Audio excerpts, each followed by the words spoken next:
Alright, welcome guys, welcome. We're going to be playing some Strategic Command American Civil War, the Concert of Europe DLC, which just actually launched yesterday, and there's a thunderstorm outside as I'm recording this one. This is a sponsored stream, so thank you very, very much to Slytherin Games for sponsoring this particular stream. We're playing for a couple of hours, and we'll sort of bounce across and have a look at the events that are happening over on their channel after we sort of finish this one off. Anyway, this is essentially, maybe I'll just talk a little bit about the actual franchise because there's a lot of specials on at the moment. This is a entry-level war game. It's actually beyond entry-level. It is a full-blown war game, but it's actually fairly digestible. So it's complex, but sort of easy-ish to get into usually. It can have some pretty big battles, or some, like it can be fairly small or fairly large. I always tend to try to find something that's reasonably small, but I think today we'll just sort of maybe just have a bit of a bounce in and just sort of see what we end up with. So I'll just go, actually one thing I did mean to set up was to go back out to here and go to Steam, so I can sort of show you what's currently on special with all of this. I guess it's part of the Black Friday deals. So if you just go into Strategic Command, American Civil War. So the American Civil War is the base game for it. Now there's a lot of Strategic Command games available. You can see they're rating very, very positively. I hadn't actually looked at this one, to be honest, before I got in, so I'm not sure what the ratings would be, but 82% is about right, I think, for war games. War games are relatively complex by their very nature, and so that's about what you'd sort of expect from these ones in through here. But anyway, let's have a quick look and see. You can see down through there the base game is 60% off at the moment, which is a good deal, and you've then got the American Civil War Complete Bundle, which is 41% off. This is Australian dollars, by the way. This includes the Concert of Europe. Now, the Concert of Europe doesn't have any specials on it at the moment. For the whole bundle, if you're sort of wanting to get those, it is fairly expensive, but 52% off overall. And then, of course, you do actually have 30% off. Oh, no, that's that's 30% off for the previous DLC, Wars in the Americas. This is sort of the way it does work. So anyway, it says coming soon there still, but it is out.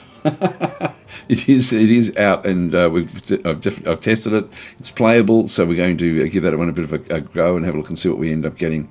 There was also this free content as well. So there was actually a free mission that you can actually then go and do as well. And so I forget which one that one actually was. I'll have to see if I can find it. Anyway, there's a whole lot of different stuff in there. But so there's a lot. If you have a look at the bundle, because the bundle will actually then show you specifically what the individual elements are. So you've got War in Europe. So that came out in 2017, so 60% off for that one. World at War, back into here as well, which 2018. This is World War II. So you've got essentially the two World War II titles in through there. World War I came out the year later in 2019. Again, 60% off there. American Civil War at 60% off. That came out in 2022. Then you've got the American Civil War, Wars in the Americas, 30% off. Now, these old ones, these are World War I, Global Conflict, World War II, etc. These are very, very old. It says 2018 and all that, but I think that these are like the old classics. So these were just when they came to Steam. So these are very, very old. Probably close to 20 years old, I think. I think when they came out. I used to play these actually back in the day, but these are quite cheap, as you can sort of see, 75% off. But really, if you're going to be going for it, I think you'd be wanting to go for these more modern titles more so than the others. Then you've got essentially like the Empires in Turmoil, which is actually a World War I edition. This one sort of then just extends out from World War I. You've got War in the Pacific, which is again came out in 2024. This was actually pretty cool. I've covered this one a little bit actually. It's just it's interesting. So that was the base game. I don't know if that one. It's DLC. This is a base game, War in the Pacific. Then there was War in the Pacific, Rise and Fall of an Empire. Back in through there, just sort of extending out beyond, so you're going into China back in the 1930s, things like that. Concert of Europe in through here as well is the one that we've currently got today. So that's one we're going to be having a bit of a look at. Or I'm sort of tempted to maybe even have a look at the freebie that they sort of give for the game as well. Anyway, let's. I'll just go back to the actual game itself. So there's a lot in the actual franchise. So there's a lot of different sorts of games, and they're all on special pretty much, except for this DLC. But the purpose of this particular stream is to actually show off the DLC. So we'll go in and do this one here. Just go to single player. Oh, there's different ways of playing. Hot seat, you can actually play with somebody in the same room. Play by email. You've got a load hot seat, etc., etc. Settings aren't, there's not too many different sort of settings, but anyway, let's just go into single player. So when you sort of find it, if there is something that's a DLC, it will then sort of show up with a name. I'll just try to find something, one of the early ones. This is a Wars in the Americas DLC, for example. Army about to capture Mexico City. Napoleon III declares war on the United States. So this is a like an actual DLC from the Wars in the Americas. So the Wars in the Americas extend out from the Civil War. The Civil War games are, I think Blue and Grey is the full. Is that the full one? 82 turns. Yeah, I think that's a long one. And starts in 1861. The what else have we got? We've got Conquest of Mexico, again, Wars in the Americas DLC, Before the Unfallen Fort. This one here is actually Crimea. We might even play this one and just sort of see how we go. It's 28 turns in this particular one. Let's maybe just try this one. We'll sort of see how this one does go. I haven't played this one at all, so I'm not sure of the scope. I did actually load up the battle guide for it, so we'll have a look at those as well. Because I thought this one may be one that we actually have a go at, but I didn't have a look to see how big it was. That one's Concert of Europe as well. This is Napoleon III leads the French army back to his uncle's battlefields as Cavour begins the unification of Italy. So this is actually a sort of like going into Italy, 31 turns in through here. One lustrous aim. This is actually a... this is Giuseppe Garibaldi landing in Sicily. I did play this one a little bit. This one just sort of slowly extends out from it being quite a smallish game into something a bit larger. So it's actually, this one's not too bad to sort of get into as a first crack at the actual game itself. Paraguay will be Wars in the Americas. Whirlwind of Flame. This is Bismarck's 7-week war against Austria to unify the German states, and so this one is actually when is that one? That's 1866, so the precursor to the 1870 war against France.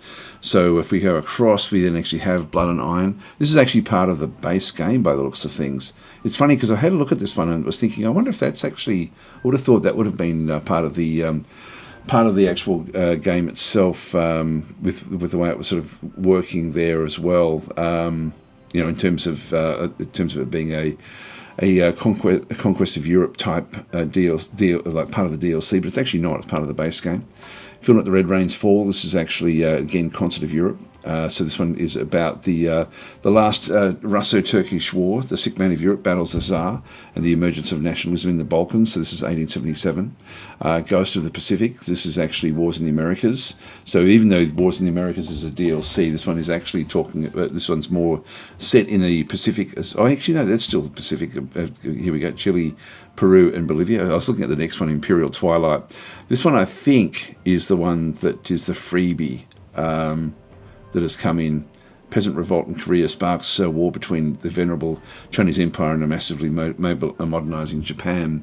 So this is actually Japan and Korea back in 1894.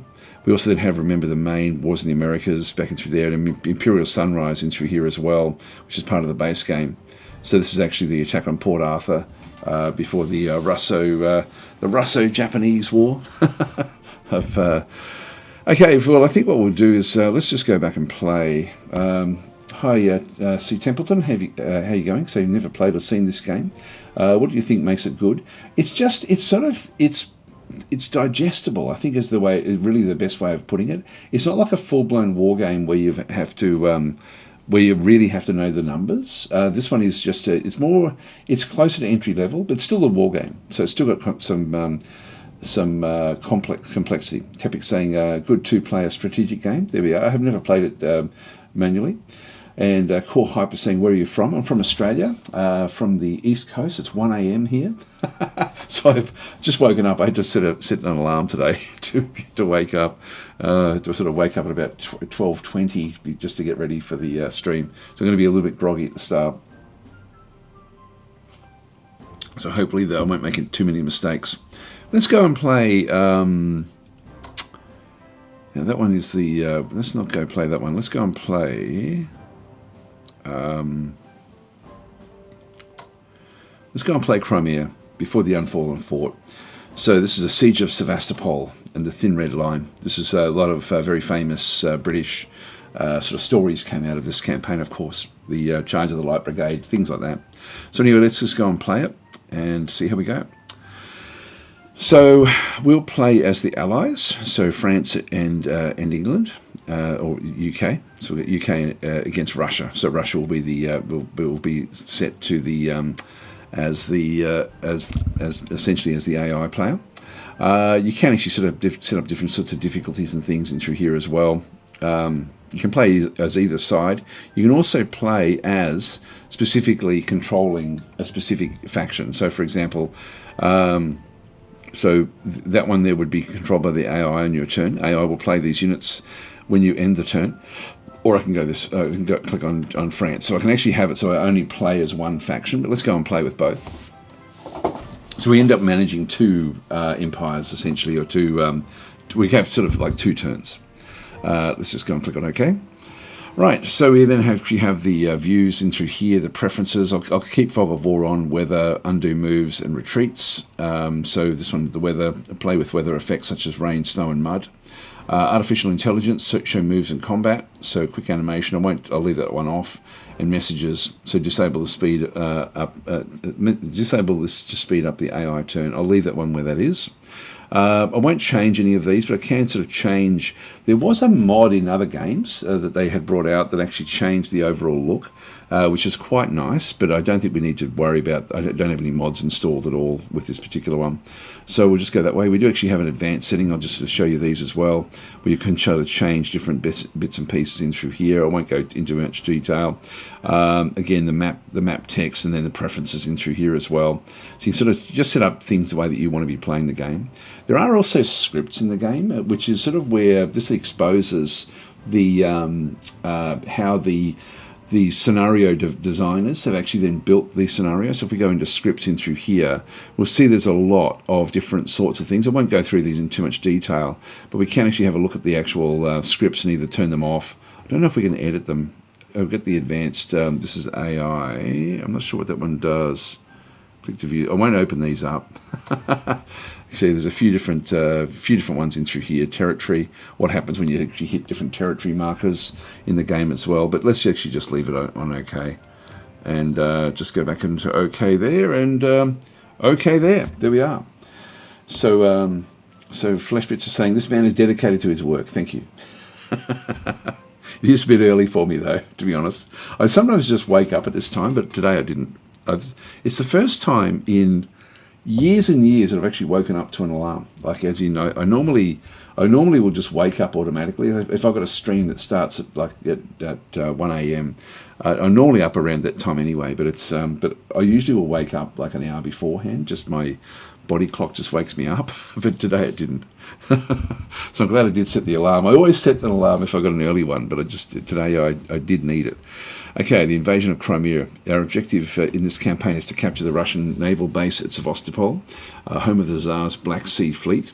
With our troops having successfully disembarked on the beaches of Kalamita Bay, your first task will be to defeat the Russian army that is assembled on the heights overlooking the Alma River, the Charge of the Light Brigade. So once it's been accomplished, your orders are to march south and secure the docks at Balaclava and Kamish Bay. This will then allow us to land the rest of the army, including heavy siege guns, before beginning the investment of Sevastopol itself. Warning, you are strongly advised not to advance east into the Crimea interior towards Bakshiri and Simferopol. A line has been marked on your map, marking the safe limit of your advance. Crossing this is likely to provoke the Tsar into sending further reinforcements to the Crimea, while such an advance can only serve as a distraction from our own objectives. So there'll be scripts about that. in the actual game itself. We'll have a look at that when we get into it. So click to dismiss. Now this is the French. Did the French control what was going on? Anyway, let's just see what happens. So we've got a lot of forces in here. And we'll have a look at these in a bit of detail. It's very simple in the way that it does present itself. Let's use the arrow key. So there's Simferopol. That's the line. So advancing beyond this line will result in additional reinforcements being deployed to the Crimea. So we're operating in a smallish area down to the bottom through here. Sevastopol is there's Balaclava. Actually, maybe were the heights down this way. There's the Causeway Heights. This is a charge of the Light Brigade down through here, I think. There's Sevastopol there. So we've got forest out this way. The game is very much about managing supply, so we sort of have to be mindful of that as well. So we've got our forces in the north. What are we having through there? Just an old fort. I won't worry too much about what's coming off from the side. So what are we having through here? I always forget how to play the game whenever I start playing the game. As in to what we can actually then go and do. This is Calamita Bay back in through this other side. And so we'll be wanting to march down and invest Sevastopol. So this will be sort of really, it'll be more about what we do in through here, this forest across these rivers, trying to then sort of take the northern side and then the southern side. Looks like there's a lot of fortification down through here. A lot of trenches have been built, and some very, very thick trenches as we sort of get closer to Sevastopol. So we may be sort of wanting to come around the other side to give that one a bit of a crack and see how it does go. But they're not massive war games, like so. As we sort of zoom back out, there's a few different layers of that we actually have down through there. Oh, there we go. So we're actually looking at the French and British against the Russian, and then we have the Russian area around Sevastopol itself. So that is the map. This sort of just is a zoom in on the actual map itself. Now, what else do we have? We have sometimes there'll be different things that will then come through, like reinforcements. Like if we just go into the maps again, we've sort of got like this one here, just giving us the information that we then actually have. It's just not going to really give us anything else in through there. Strategy map is just giving us the overview as to what's actually happening through there. We'll just close that one off. And the convoy map. I'm not going to see that until we start to get convoys. So we'll leave those off at this stage. Then we've got the purchase. So once we can start to get points, these production points, we'll then be able to. And we've got 0 at this stage. So once we actually start to get some, we'll start to be able to then bring in different groups. So for example, there's none available in HQs, but there is a brigade available in through here. Well, there's lightning. It's not super close. And so we then actually have the different brigades. I've got one available at this stage. It's going to cost me, well, there we go. Yeah, we've got massive storms that have been coming through here every night for the last few nights. And we've got tomorrow, actually later on today, from probably around about 12 hours time, we're due for a supercell storm. So massive hail and stuff like that. I hope the electricity stays up, to be honest, and this may crash out. Hopefully not. Anyway, this is going to cost me 250 MPPs, and so we end up we have 0 available at this stage.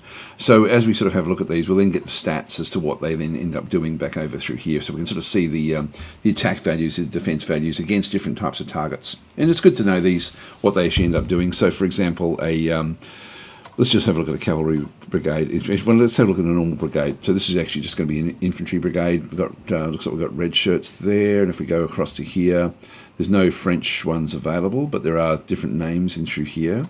So their brigades again should be about the same as the British brigades, I would think, in terms of their ability. So I've got spotting on land, like how far they can spot. Naval, only 1, action point 6. So the action points are then used to sort of move and fight.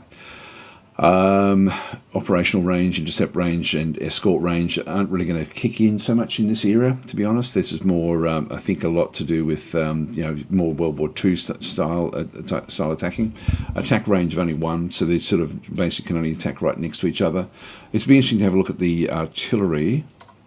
attack range of 3 there, for example, and siege artillery 3 there. So the artillery that we have on the field will be able to sort of fire over the top of the other units. And then we've got de-entrenchment 1. I'm not sure what that actually is. Yeah, I'm not sure how that one does work. I think it just means if you move off, you're moving out of your trench. So attack values, we've got soft attacks of 4, sorry, and these are soft themselves, so that would be sort of like a soft unit. The infantry, soft will be non-combatant, I think. Infantry is 4, cavalry 3, artillery 4, forts only 3, armoured train 4. We might have a look at some of the others. Defence against these different things will be about the sort of same, I guess. They do. So that's interesting. Their defence against infantry is less than their attack, so they're better off attacking by the looks of things in through there. Let's have a quick look at the others.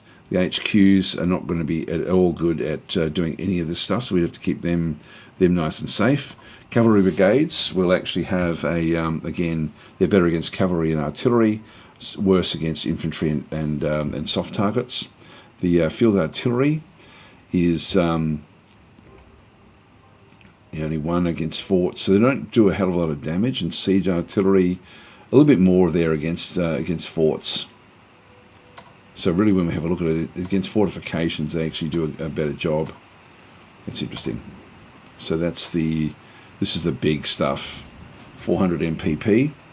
This one here is 350 MPP. So these are quite valuable. Cavalry brigades are 300. HQs are 375. So that's the overall sort of production aspect. Let's just go and close that one off. So as we start to sort of play more into the games, we can then sort of do more of it. We then actually have, like there's Lord Raglan. If you know the history of the Crimea, he was the one who was, he was sort of like old, I think, at this stage. He was a very accomplished general back in the day, and then he ended up being blamed essentially for the charge of the Light Brigade and the disasters that befell that. So he sort of ended up being a bit of the scapegoat. There was the Light Brigade itself. Is that them there? Yep, Cardigan Light Brigade. So Cardigan was the leader of the Light Brigade. He was sort of like was he a general or like a colonel or something? I think at this stage, but they sort of think that he purposely misinterpreted the orders that came through from Raglan for the charge of the Light Brigade, and so because they were so frustrated with each other, and so then he actually gave the order to charge the Light Brigade into like where they ended up mainly getting killed because he wanted to prove a point. So it's really fascinating history back in through here as well. Cathcart back up through there. I don't know any history about Cathcart. I don't know about de Lacy Evans either. Then we have Prince Napoleon back over through here.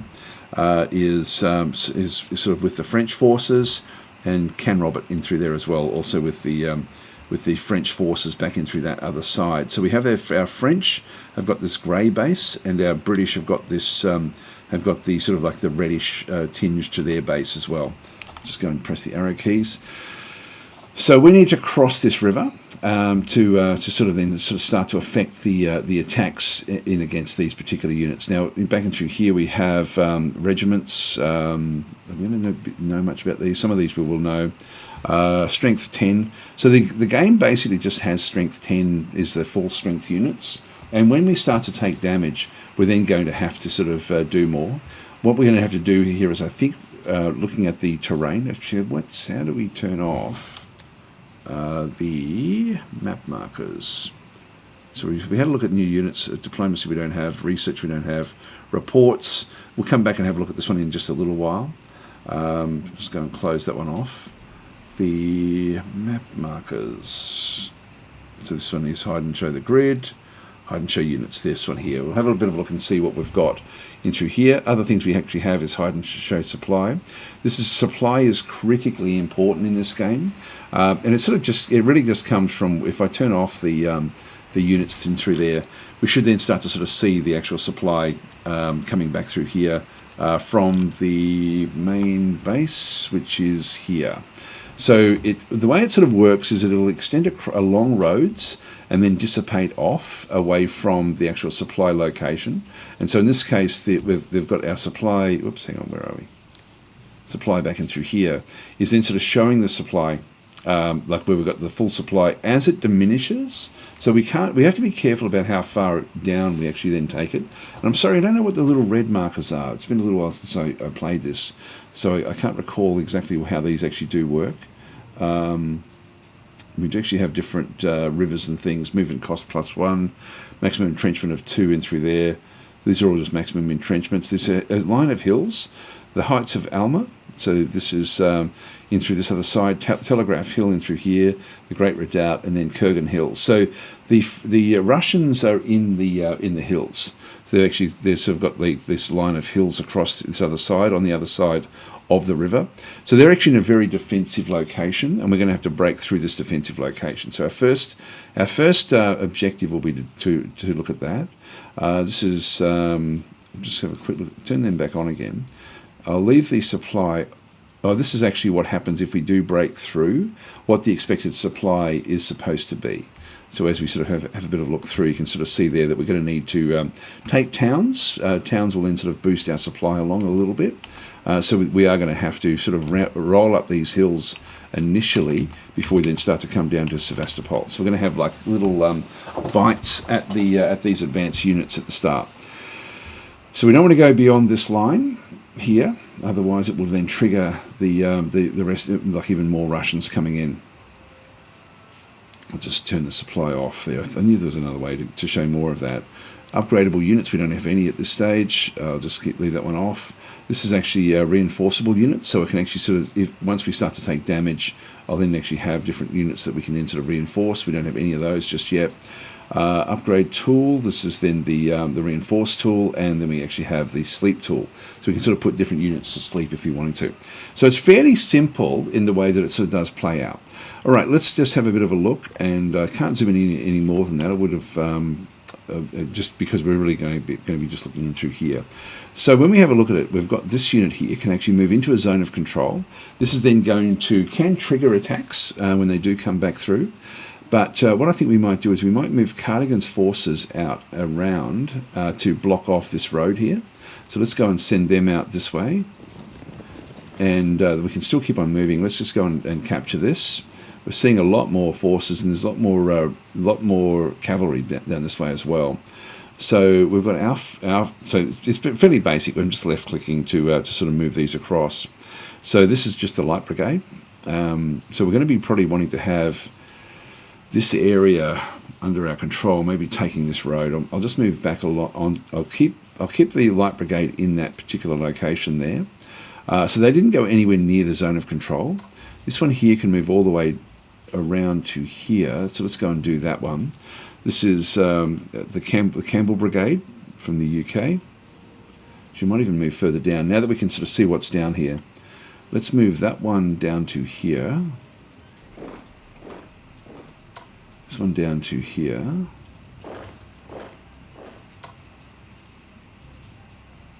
And I'll just keep on sort of moving them around, just cross the river.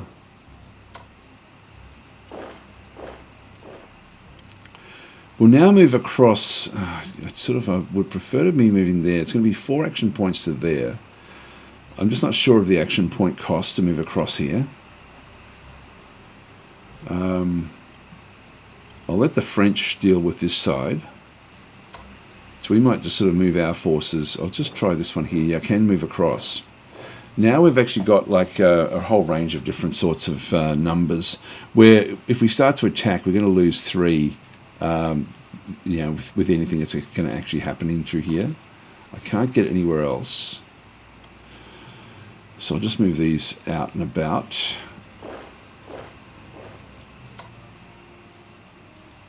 Just cross this river.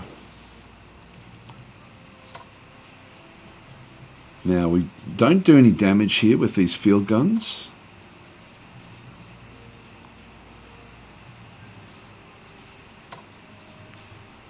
I can move all the way down to there. I'll do that. So these are quite maneuverable. And again, if we just turn off the units again, so we're that's the grid.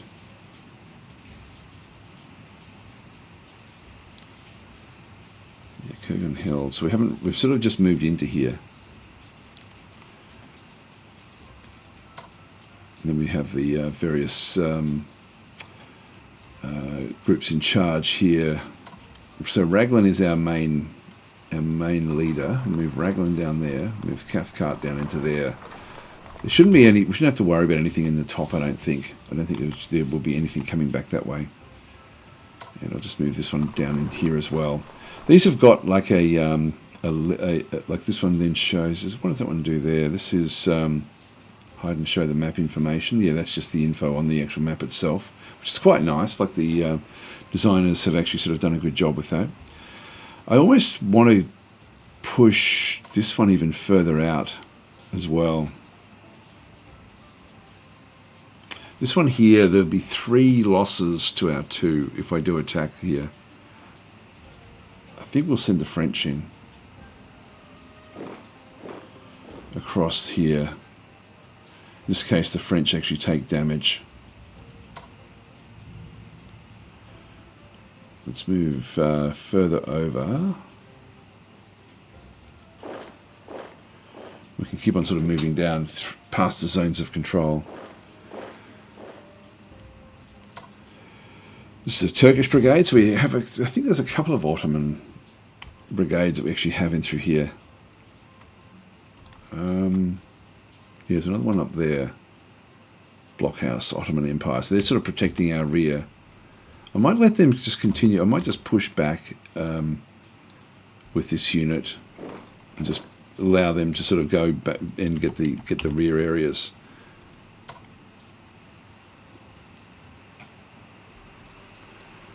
That's really going to have to be where we go there, I think.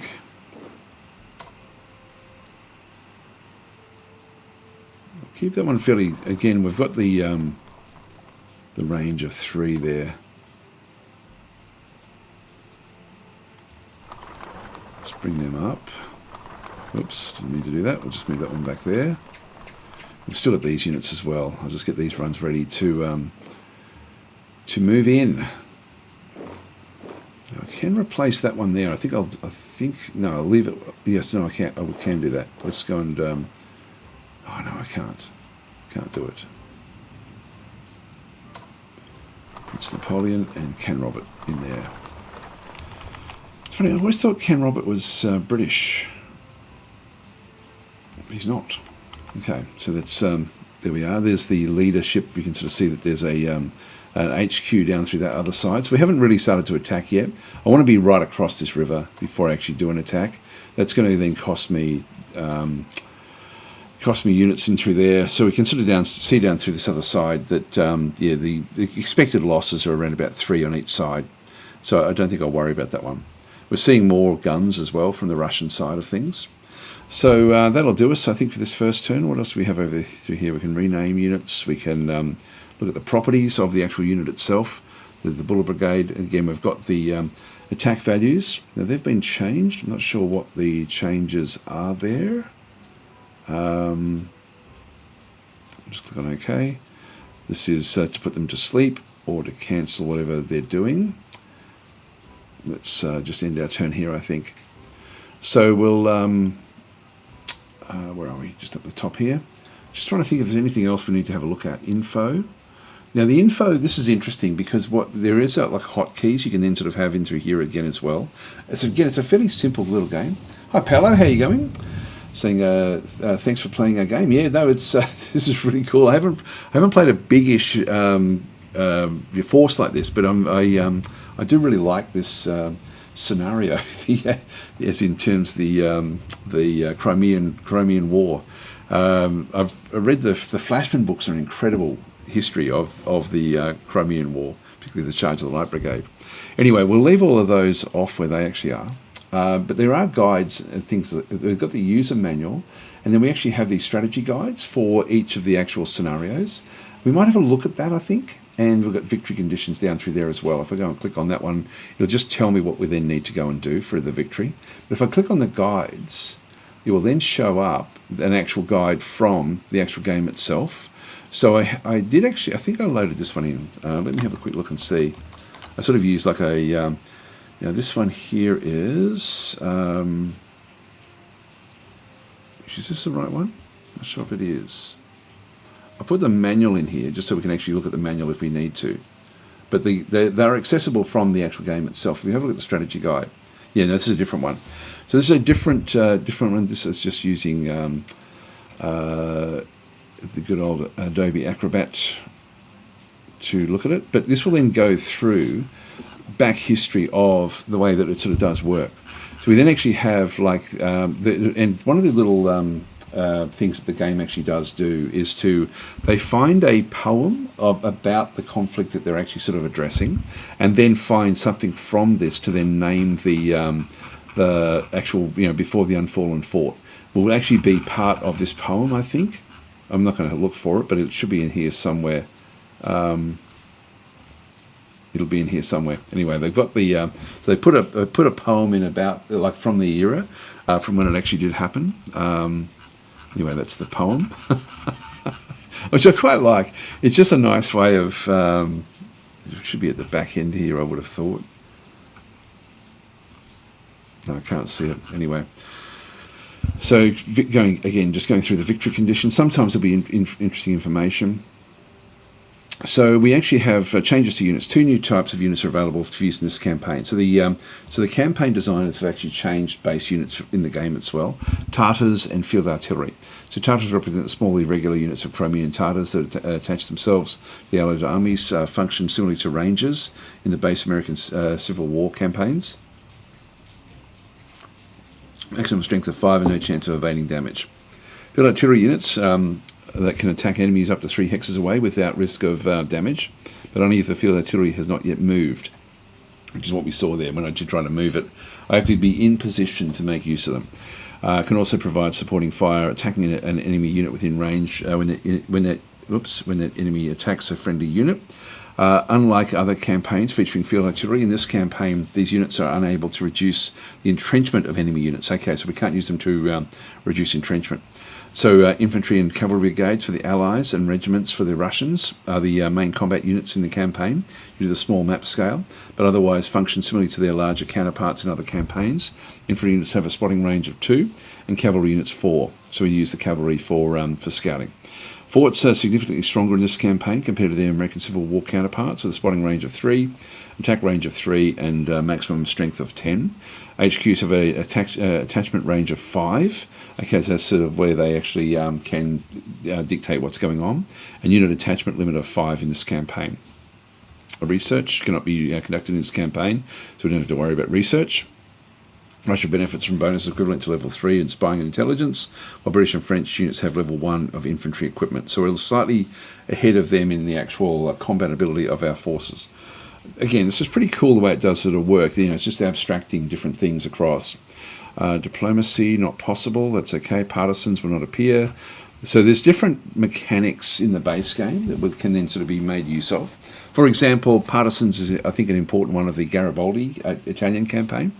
Urban resources and fortifications. No urban resources on the map provide any MPPs to the side that occupy them. Okay, so this is interesting. This is actually different again.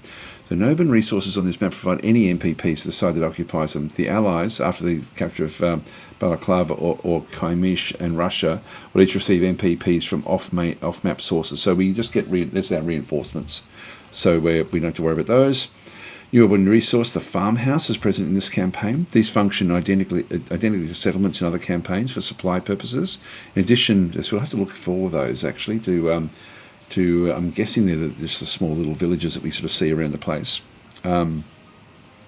Cities and fortified towns significantly provide significant defensive bonuses to units, similar to fortresses in other campaigns, but with a maximum entrenchment level of 8.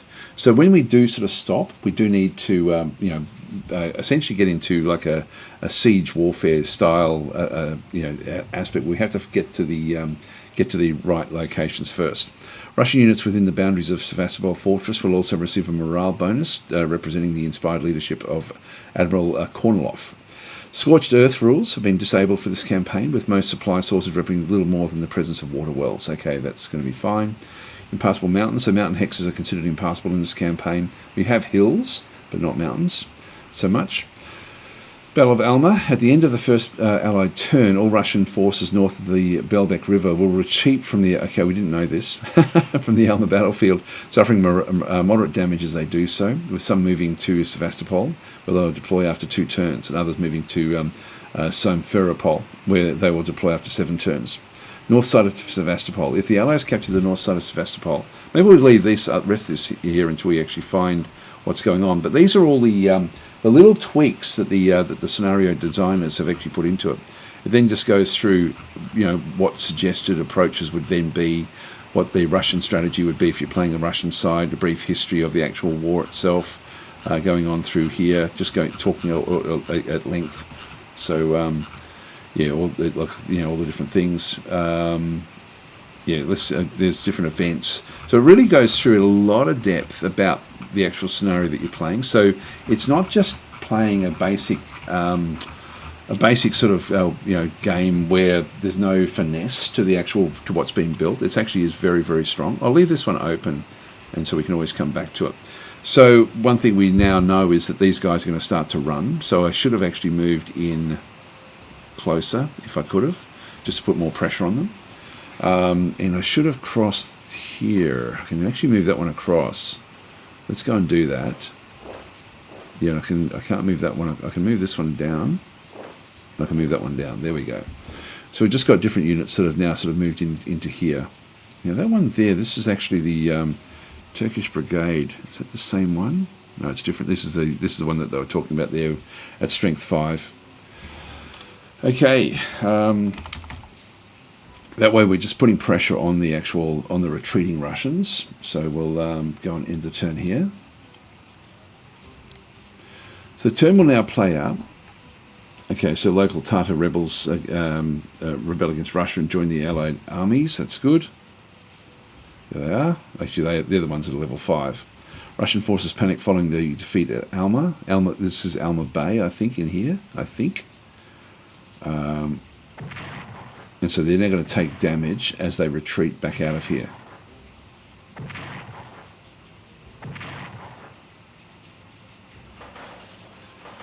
Okay, no one gets any, we don't get any MPPs.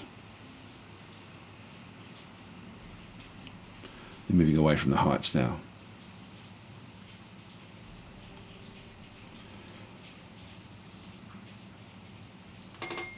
Victory on the Alma. Alright, so is that the river? Russian army has scattered before our victorious arms, and we now command the heights of the Alma.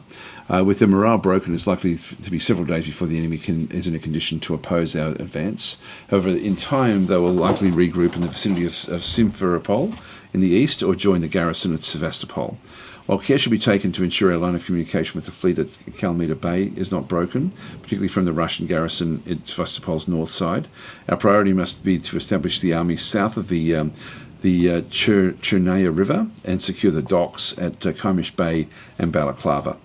So vast Russian reinforcements are expected to arrive in the coming weeks, and on their arrival it's likely that we will be able to hold a position north of it will be unlikely that we'll be able to hold a position north of the Chernaya, while also maintaining sufficient forces to besiege Sevastopol. So there we go. That's what we're up against time now. So now if we have a bit of a look, what's the rivers? That's the Belbek River. That's the Kacha River. This is the Chernaya River, then down through there. So that's what it's sort of basically saying. And then we've got Balaclava down through this other side. So we need to try to get down to here. So it's still giving us, it's telling us, oh, these are the farmhouses, which sort of then push the supply up a little bit. So a lot of farmhouses in the south. So we're going to have to come back through this location. And we're going to... I don't think I'll worry too much. Look, what I'm going to do is I'm just going to keep on sort of pushing to the south. Just move those Turkish guys down there as well, and then these as well. I might just move across and just gobble those up. It doesn't have any bearing on the actual game as well at this stage. So we've then got Cardigan's forces here that can move all the way down. I don't want to go outside that limit, so I have to sort of stay on the inside here. But I can get across to there. But I think we want to chase these guys down. Now, they mentioned that they were moving down to different locations. They've got Sevastopol down through here. Where's the other one? Looking for the other location, which I thought was inland here a little bit. Oh, they're going up to here. All right, we're going to ignore that one and just go for the south. So let's start to, let's just sort of see, it wants to go along the roads.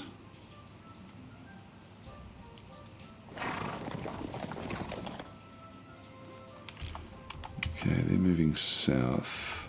We'll keep Cardigan on this side. Yeah, we're going to have to sort of angle them all in now.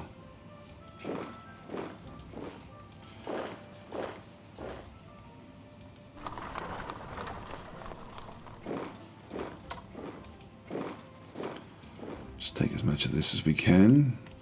Again, we don't want to be... This road network is going to be important for us, I think, just for supply.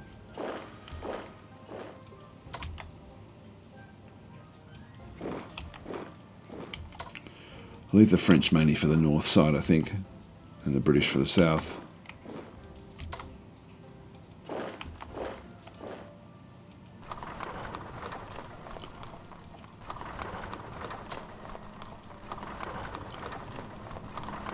Bring those across.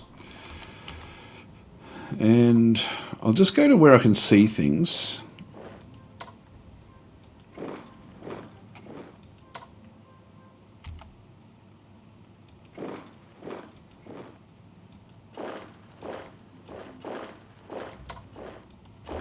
And we'll just start to sort of move these through.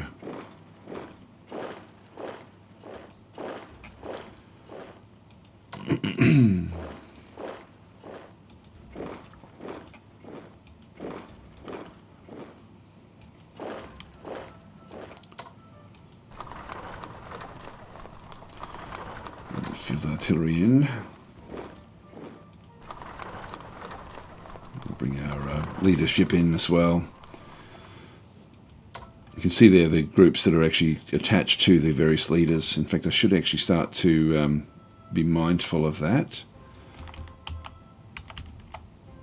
And Raglan, yeah, it's just got these forces in through here. Okay, that's fine. Really nothing else we can do this turn, so we'll end our turn here.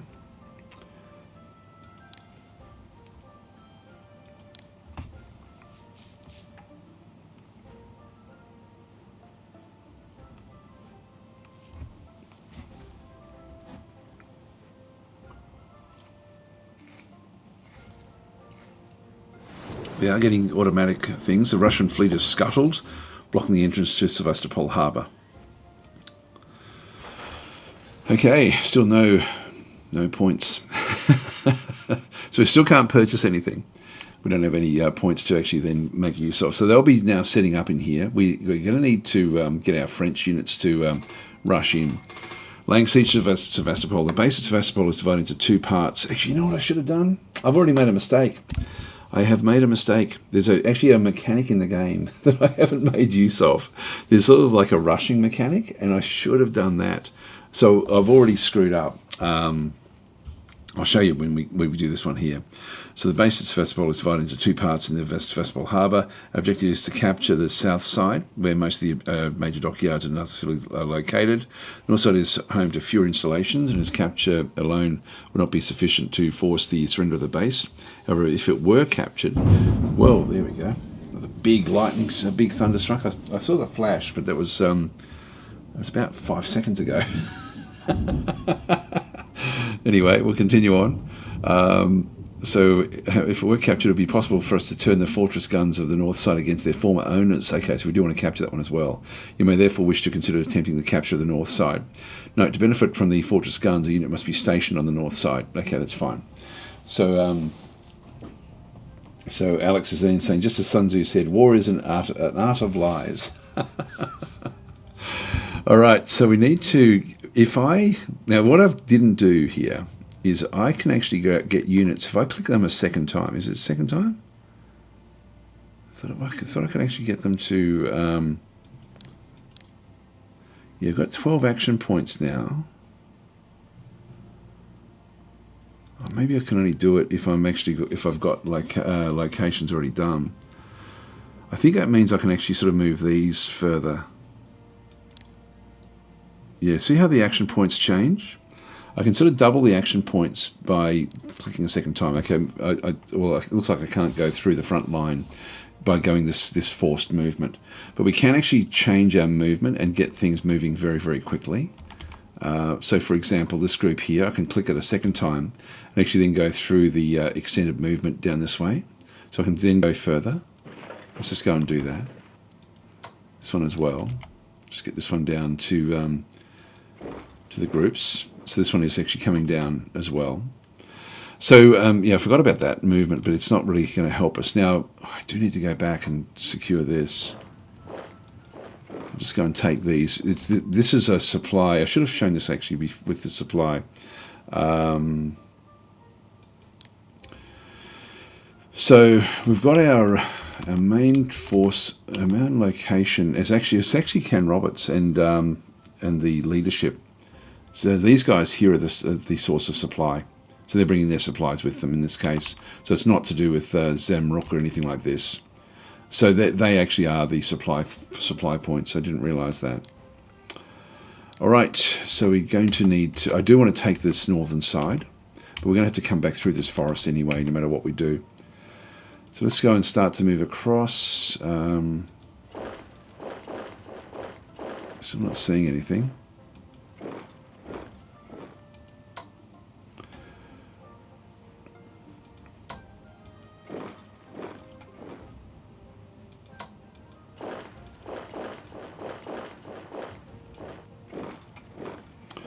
Okay, we're gobbling up all of that.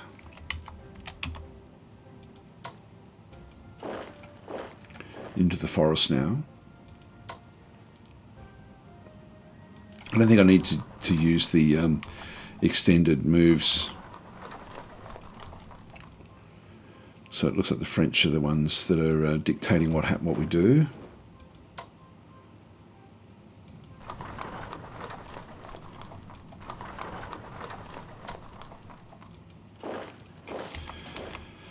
Okay, so they've all moved. So I can use the extended supply down through there. It does impact their readiness, I think, by doing this one here. You can see there, this one here is the readiness has gone down to 51, which, like many of these games, is just a multiplier. Now I want to get Cardigan through. You can go down into here if you wanted to. This is probably, going through the forest is probably a good idea.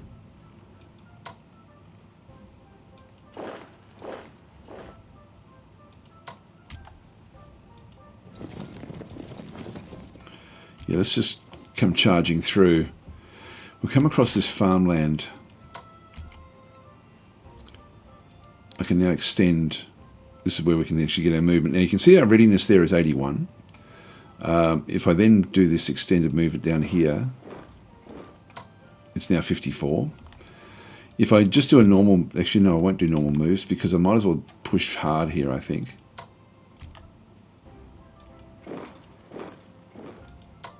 It's funny we didn't take that location.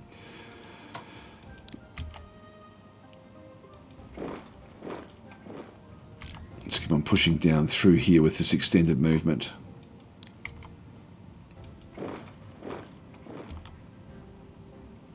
That town has not fallen.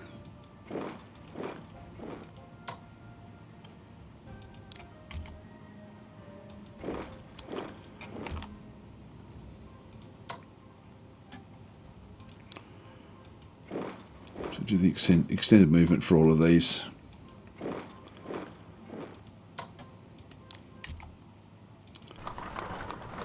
Again, the readiness is going to be diminished, but we need to get into position quickly.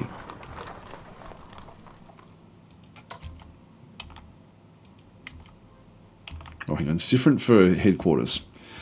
Headquarters have a different thing now. I think that's their range of what they can then do with their groups. And you can see they're going to be outside of their range. I'm going to click on them again. Yep, that's okay. Cathcart and Raglan. Again, we've sort of done everything we needed to do down through there. So I didn't need this. I should have just kept all of these rushing down to take on these fortifications. All right, so we'll end our turn here.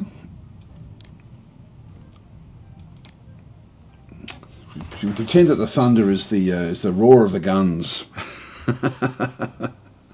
Still no MPPs. I think we're just getting our reinforcements through the scripting. Interesting, you can sort of see that who's captured what, the French and the British. Now we are going to have a group down through here. Let's just move these through. Enemy contact. We lost 3 there. And we've been pushed back.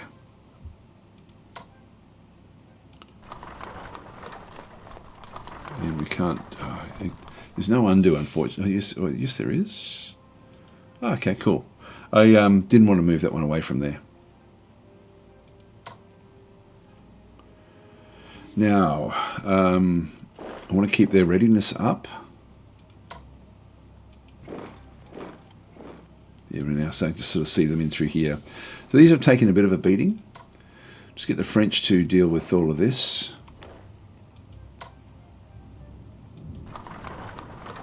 It's not close enough yet.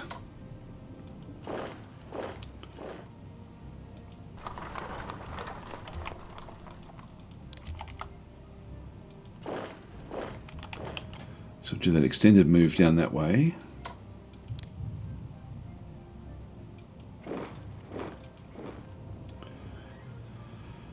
Okay, then I'll move these guys in here as well.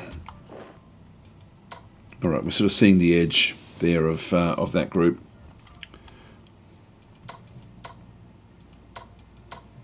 So they can all still move. Prince Napoleon, we'll bring him across.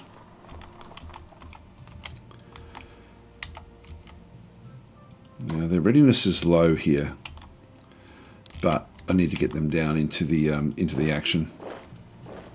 So it's down to just 40.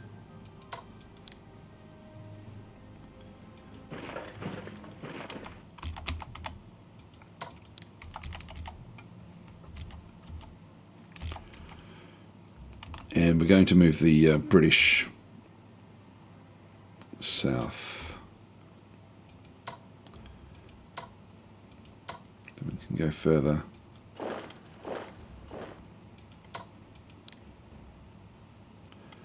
Again, their readiness, I have to be a bit careful here, but I'm going to need to sort of let them get their readiness back up again.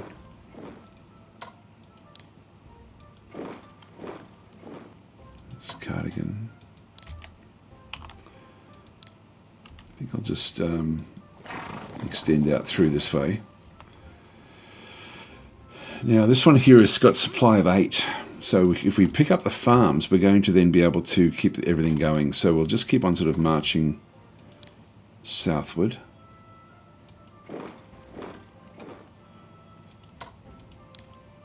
Again with this extended movement, which is going to tire out the British forces.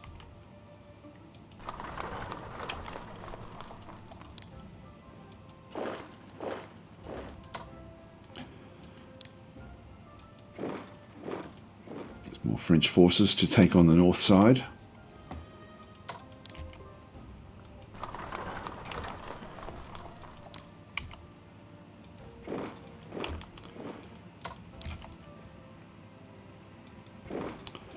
The game has a nice sort of approachable simplicity about it.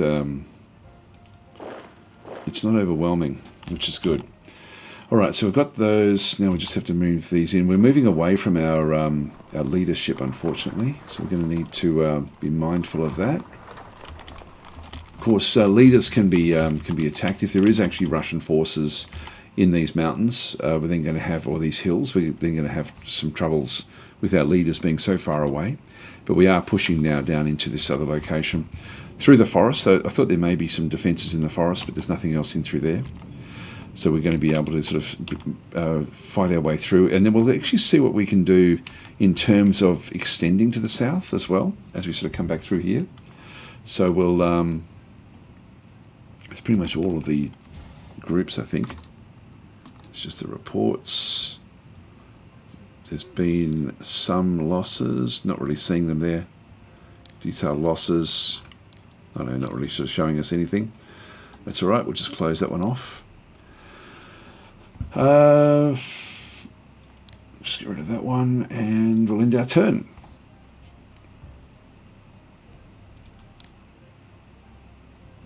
Oh, Tartars join the Allied armies.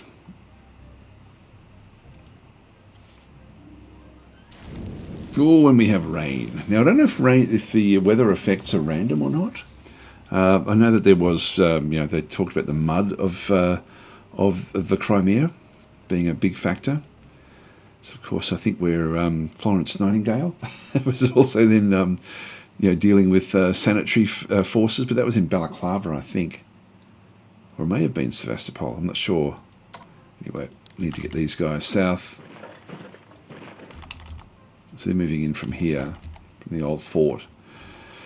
Okay, well, we're going to have to take this. We've got the different ridges and things in through here, so we'll start to move these in. Now, the readiness is terrible here.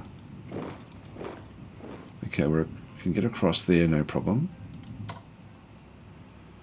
I'm sort of tempted to just go straight south and just see what we can do in terms of Balaclava. Let's just send Raglan, the light brigade, down to see if they can actually win a trick down here without too much trouble.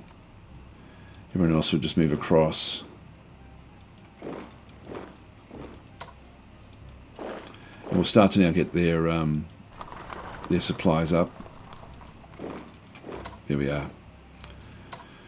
We're seeing them on this side now.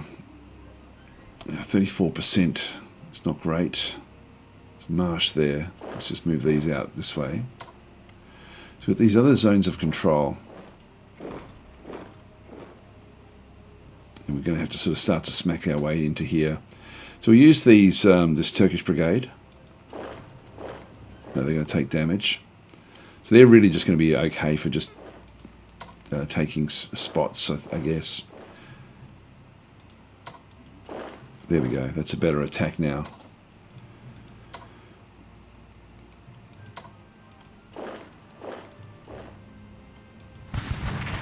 So it starts to now push hard. Now that was 2 each, so it didn't actually work the way that we wanted it to work. I can now start to smack these, but these are dug in a little bit.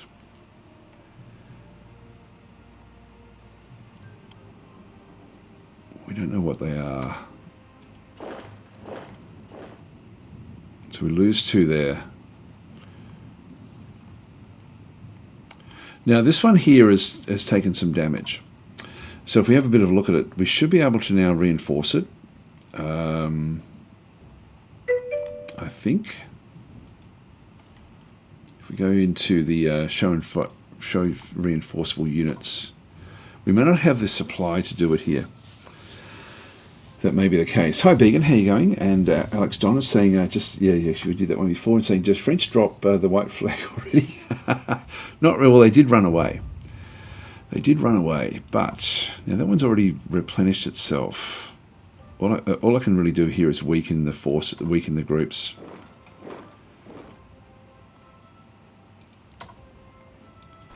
So we move that one into there, then that one into there. Ken Robert, I'll move into that location. Prince Napoleon. Okay, I'll keep them fairly central.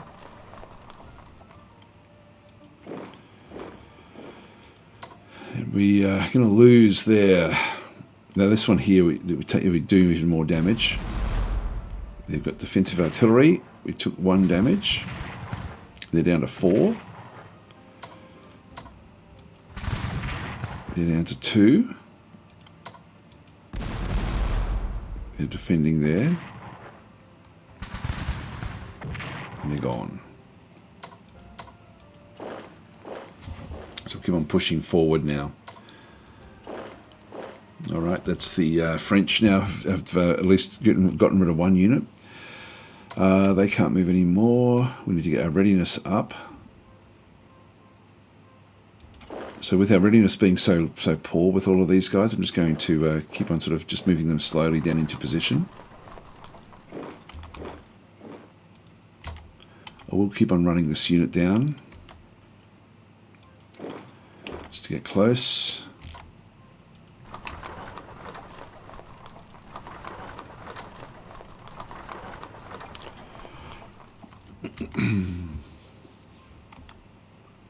Okay, that's about all we can do, I think.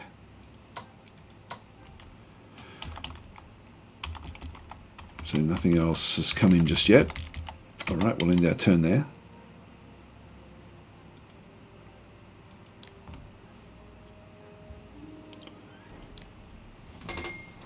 Commander British forces in the Crimea, Fitzroy Somerset, the 1st Baron Raglan. So as our forces approach Sevastopol, the time has come to establish our supply depots in preparation for the siege of the fortress. 2 suitable locations have been identified, so Camish Bay, at the tip of the Kherasonisi Peninsula, and Balaclava, 10 miles to the southeast. As neither harbour is sufficiently large to support both armies, we must now decide which is to be assigned to French use and the other being a reserve for British use.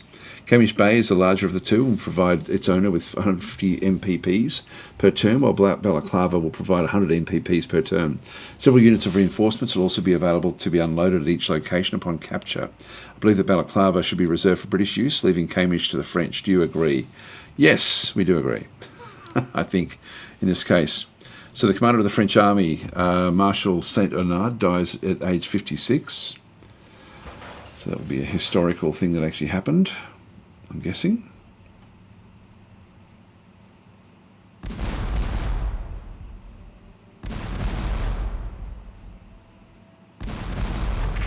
Okay, they're taking shots at the French.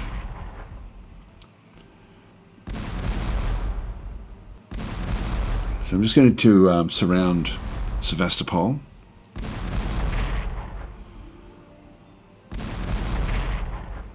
This thing's taking a lot of damage.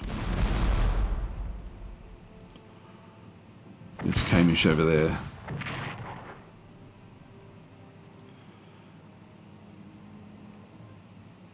If we can take the north side, it will make the siege go a little bit more easily. So Cardigan is still moving down. Let's move across into here and try to capture this one. I'll send some of them to the south. Oh, there's a supply area there, I think. Or is it a victory point location? Maybe victory points.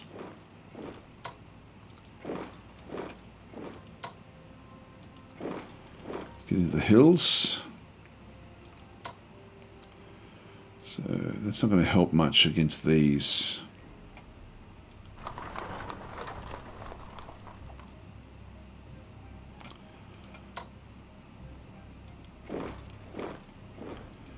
Readiness is still really poor. I'm going to need to sort of leave it for a little while.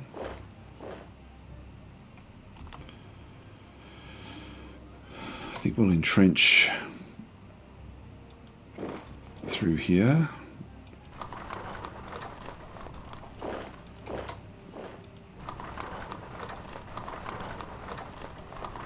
Let's bring all of these down as well.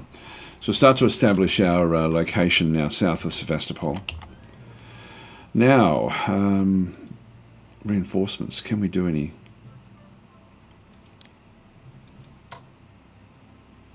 Yeah, I can't do it. And maybe because I don't have any MPPs, that might be what's going on here.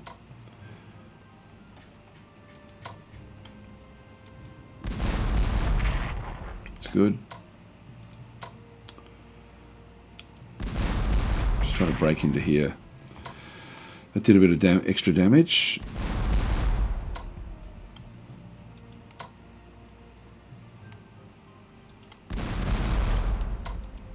Now their readiness is only 28. I'll use this unit here. I can always just move these back out again. Let's go and do that.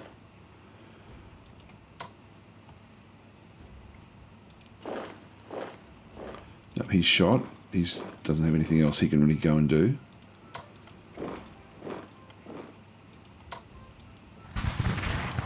Got him, good.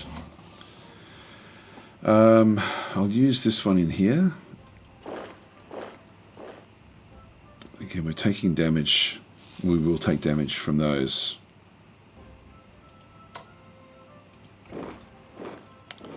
So we have to wear them down. What's going on there? It's just the defences. So we've now got up to the actual defences. We've gotten rid of the other entrenchments that were behind us.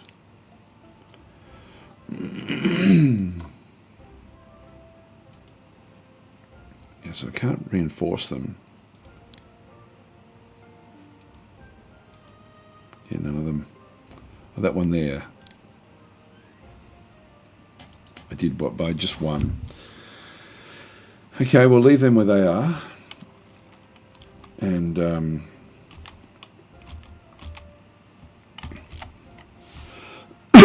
S will turn. I was just doing WASD to move to the south. So there's nothing much else we can do there just yet. Let's just end our turn here.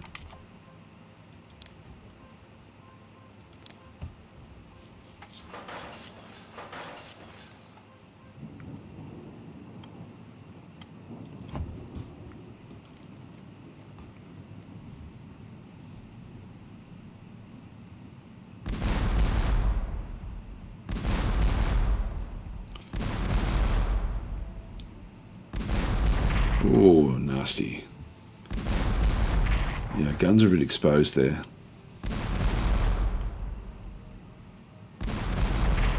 Jeez, we lost a lot there.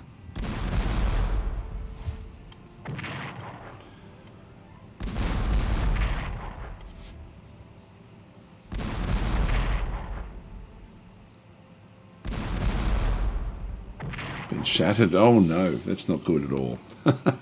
They're our most powerful units. And we've left our guns out in the open.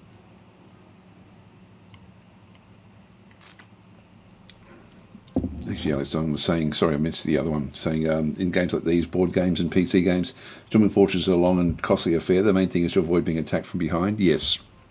We've got Cardigan sort of now racing down to Balaclava. Let's see if we can capture this. Yes, we do. So we now should pick up the British will now pick up their numbers. So from capturing Balaclava. So this is a primary supply source. If we go and press the S key, we're not going to see that just yet. But in the coming turns, the British fleet will now arrive there. And we want to go across to Camish as well. Let's just keep on sort of investing these different locations.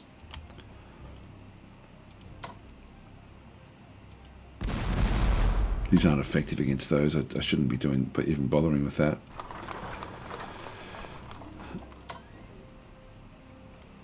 I'll start investing these locations now.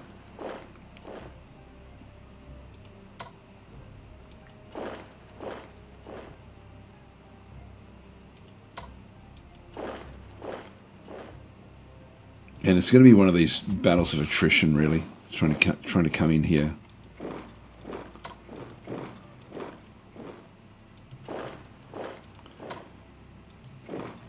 So I'll sort of move the British forces out this way. Now, if this is a major source of supply, we just need to secure the roads.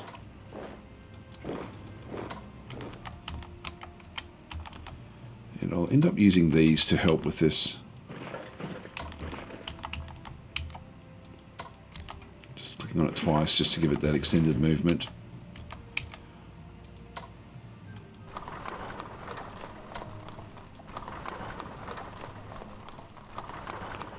Get these in behind our forces. So Camish will then give the French more supply, and then we're just going to keep these roads open. All right, well,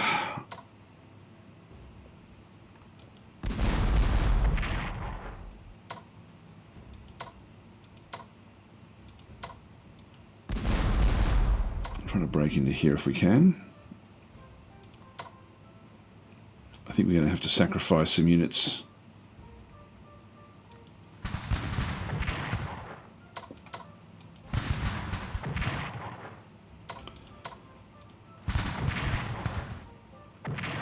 Yeah, it's not really working.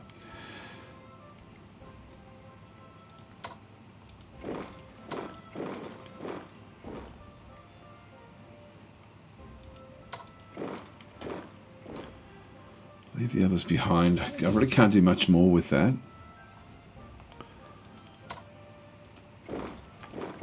Just get those rear areas.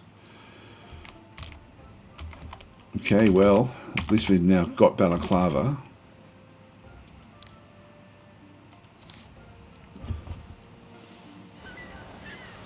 Okay, British supply depot is established in Balaclava. Okay, so we end up with 100 MPP. And we need to get the French with their supply as well.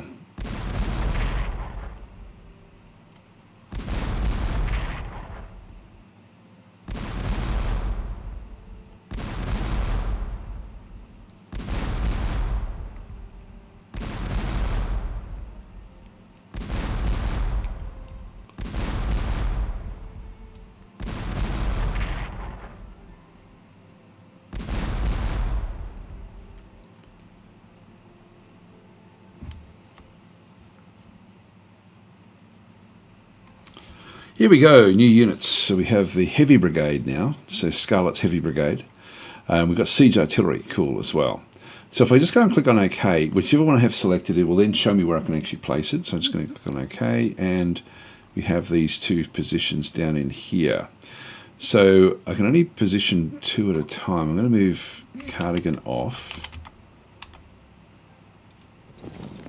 Just go and capture the various roads on the way up. Let's just go and grab that farm and that road. So I've only got one more slot here to go and add in one more element. We'll go and grab this one as well. Haven't got that farm just yet. So if I go back to my new units and then have these siege artilleries. So we're going to click on OK, and I've only got the one slot there. So next turn we're going to have to then go and position that one into that particular location. So this will just be a slow drip into the supply location there. So we've got this one now established.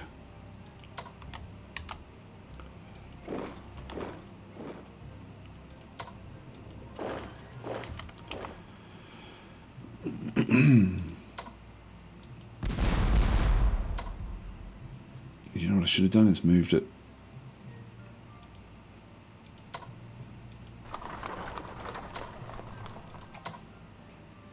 That's mainly his force over here anyway. Cathcart has only really got those few over this other side. So just leave him back there. And Raglan has just got these in the middle here. Alright, so that's done. Now we do actually have the MPP that we actually have. I can then, should be able to then just go back in and reinforce this one here. So this is reinforce. Let's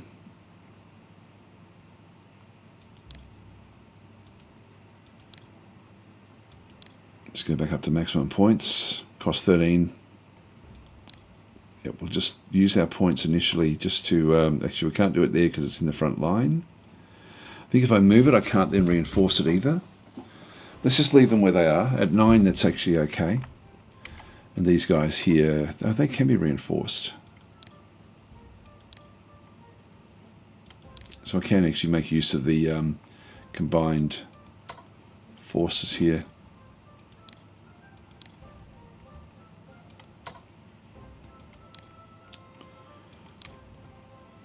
That's about all we've got. So the MPPs are down to 6. Actually, that was interesting. Yeah, we've got the 6 there for the British. Have still got a fair few.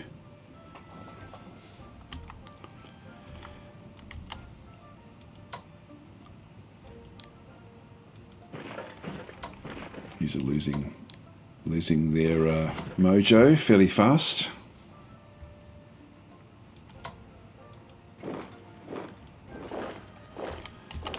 That's them done. Alright, so we'll just keep pushing down into here. Again, these aren't really ready yet. I'll wait until I get the siege guns, and then we'll start to maybe even move them up to help the French.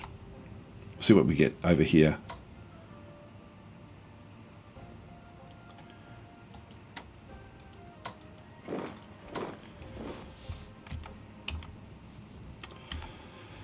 Okay, that'll do us for now. We won't start attacking again just yet.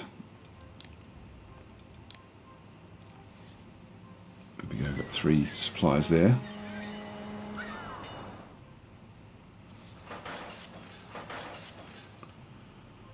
Yep. So we've got a fair few points there. 187 for the British and 150 odd for the French.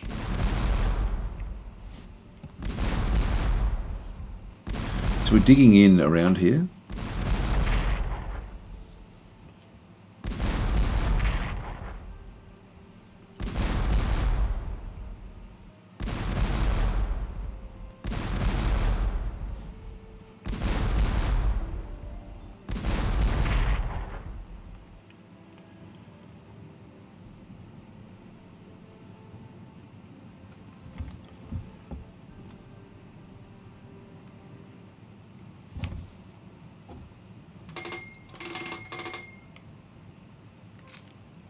Okay, local Tatar tribesmen have informed us that the Russian army appears to be regrouping near Simferopol. It's likely to begin marching west imminently. It's of vital importance that the docks of Balaclava and Kamish Bay are secured promptly, as any forces that cannot maintain a land connection with either of these locations or with the old fort near Calamita Bay will be reduced to minimum supply. Note that our victory objectives do not require you to maintain control of the old fort, so it may be advisable to move any forces still operating in the area further south. If Balaclava has not been secured by October 14th, the Russians will be awarded victory in this campaign. We've already got it. Okay, so we've already done that one. So we've still got one more siege unit which we didn't bring in, so I'm just going to go and cancel that because there's no spots for it. So we'll come back in and start to now move these up. These move very, very slowly. I'm going to give them sort of like the quick movement to try to get them moving. Now the heavies, we're going to need to use them to block off the forces coming through this way, I think. So we'll move them up.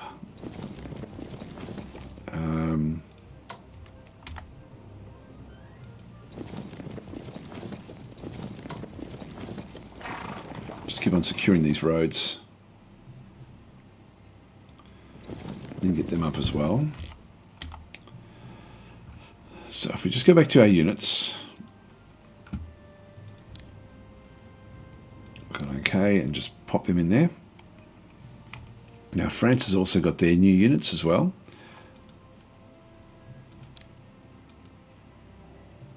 Had a lot of things. Field artillery. I'll get the cavalry brigades.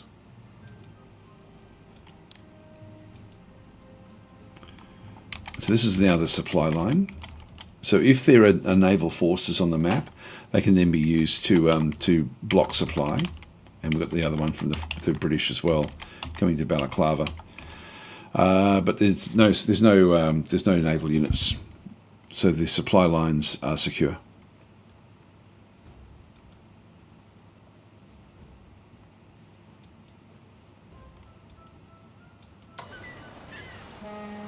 Well, that's water. It's a dock. Can't do anything with those. We do really want to take this.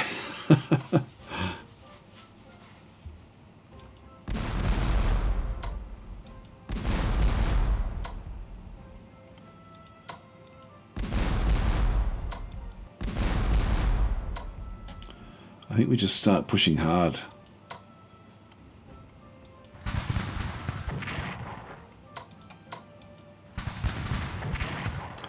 It's just not working, is it? Actually, I won't keep on doing it. It's they're too well entrenched. I'm not sure how we break in there, to be honest.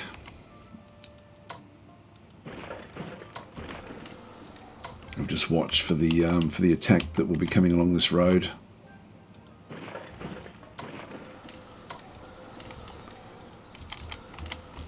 use those to give us some advance notice. Do we have to abandon this attack?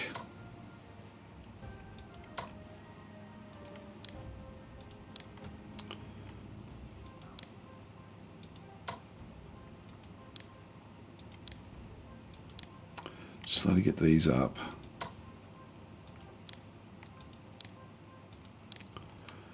It's up to 10.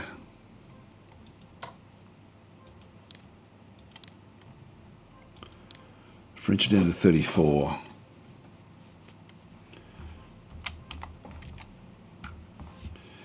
May have been a bad move.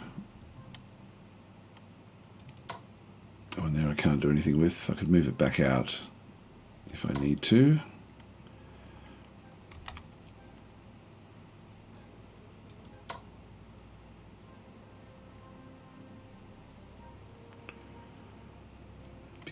There's too much going on there. There is a hill. 1,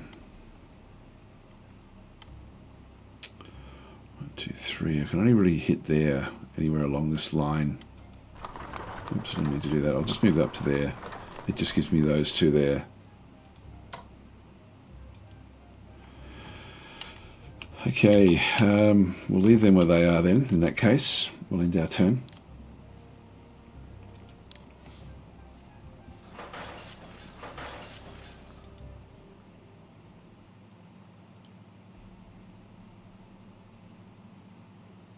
Here they come.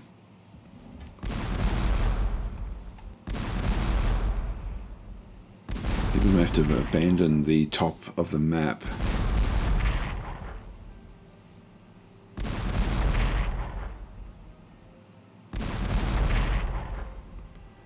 These forts are doing too much damage.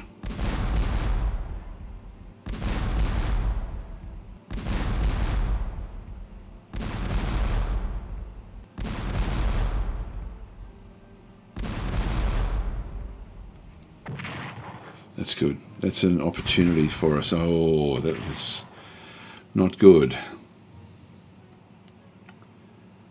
They're not going to be able to reinforce that, and we'll be able to then bring in wave upon wave of redcoats to try to take that one out.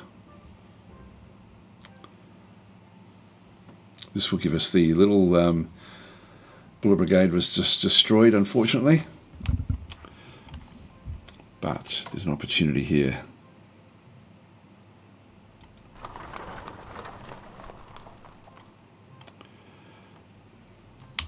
So these don't attack as well.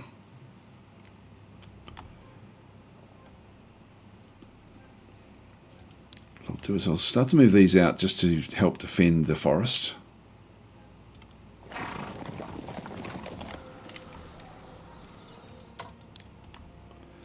Slow moving these up.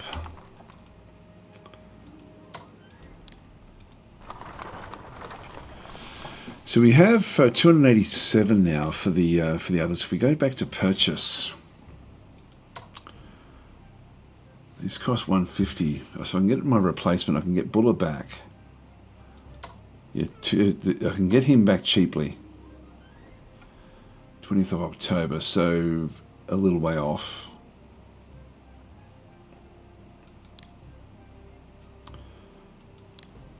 What do the mini rifles do? Okay, this one just upgrades their abilities. Okay, that's a little bit better. So let's go that way. And field artillery, 350. Let's go and purchase this.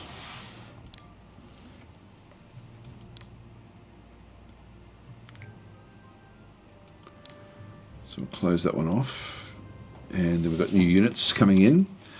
So this is for France.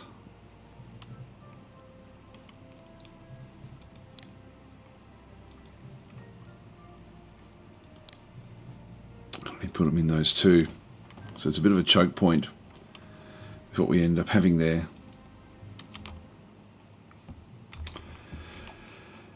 Okay, so this is the opportunity we now have. We'll butter it up. Would have been nice to have had the others. Yeah, this one, we can now sort of start to smash our way into here. Good start.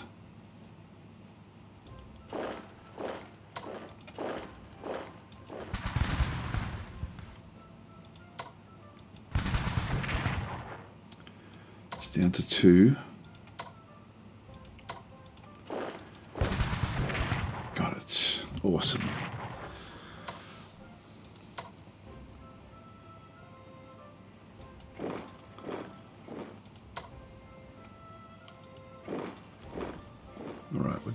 We're starting to now move in. I can't get the attack there. Let's just move that one across. Just keep the others where they are for now. So start to sort of push in against the docks. If I can break in here, this would sort of open things up really nicely for us. This one here, we're getting a bit of supply there. We've got 8. If we just have a look at the supply situation again. Oops. We'll move that up anyway. I do want to keep on pushing this attack now that we've made that little breakthrough. So supply. 10 there.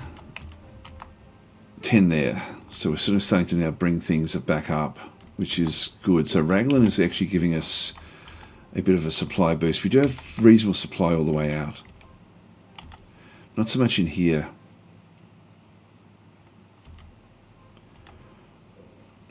And we're going to have to sort of sandwich ourselves along this road, along this area here. It's just, these have all taken a bit of damage.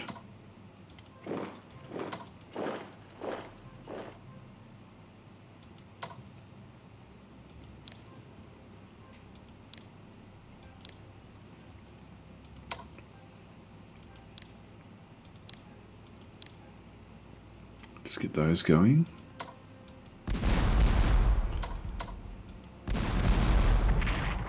Oh, nice. It's the start of things going on.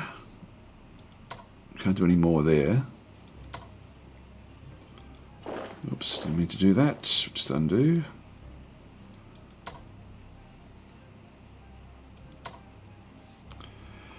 I'm going to have to come back and protect this road, this back area as well. It's going to take a bit of time before we can get the French forces up. I think we now push into here and sort of ignore this area here for a little bit. Which means I think I might move this one up as well. Just to dig in, just give them a bit of time. So I think the northern edges are not going to be really all that good for us.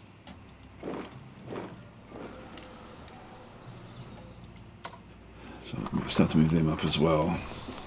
Right, that'll do us. Everything else is going fairly well in there.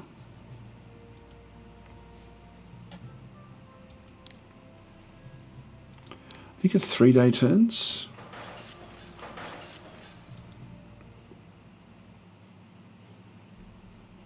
Oh no, it's 1-day turns.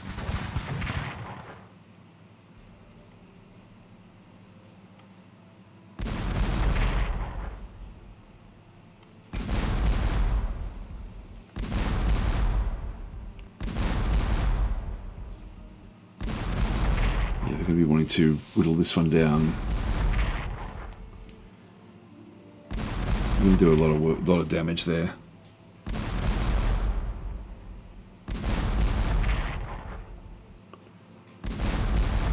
Oh, we've got it lost. Shattered. Yeah, there it goes.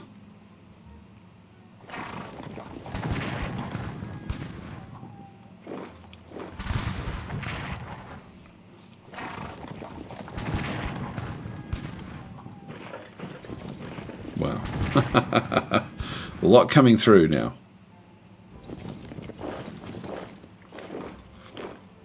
I don't think we can defend this. I think this is too much now for us.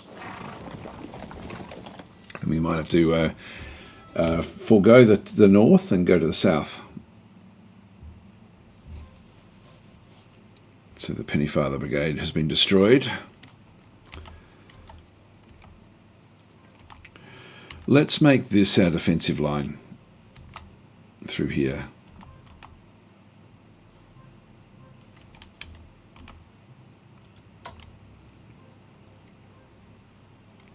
Not sure what this will do.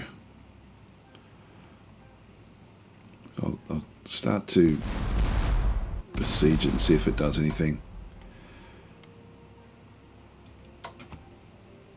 Yeah, there's nothing. It didn't do anything.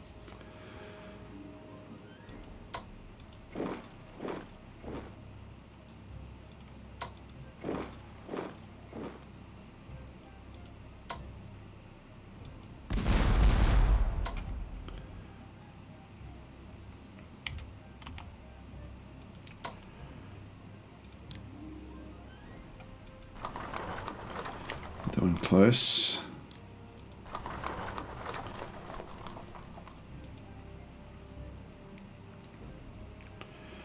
Now Balaclava, we don't actually have. All you can do is repurchase. So I'll purchase this one back again. Look at the mini rifles. Okay, leaves me with 57. So I'll close that one off. Now the heavy brigade.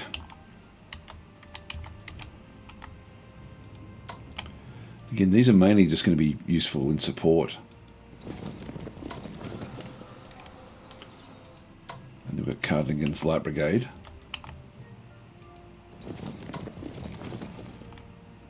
We've got the French heavies as well. That's just cavalry. I'll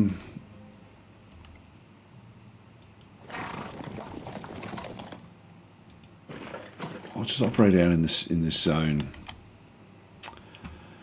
It's either go along this river here, the Bellback River, or we fall back. I just can't see us taking this northern area. I think we fall back. That one can't do anything.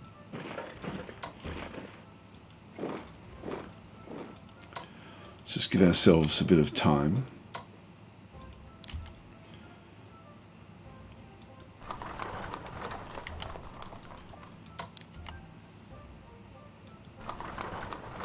We'll do a swap over.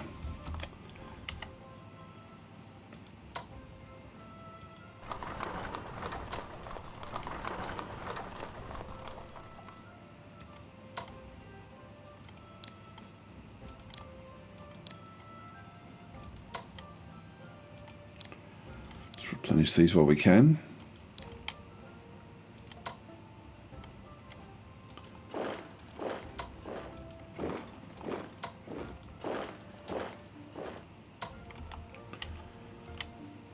Leave them up where they are. So we've got the Russians are all streaming down along this road. Okay, and then we've got another big group coming down this way as well.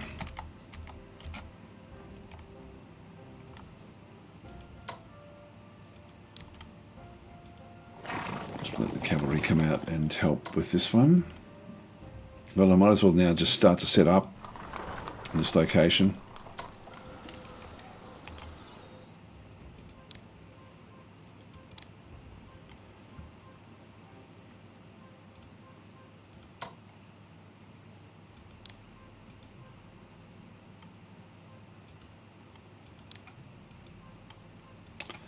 So what we can do at this stage.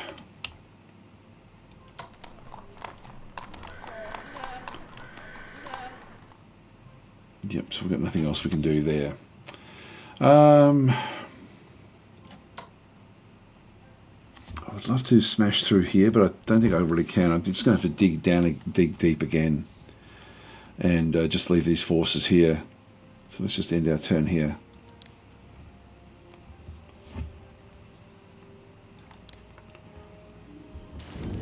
Oh, more rain. I'm assuming this is random, like just, you know, based on the time of the year, etc.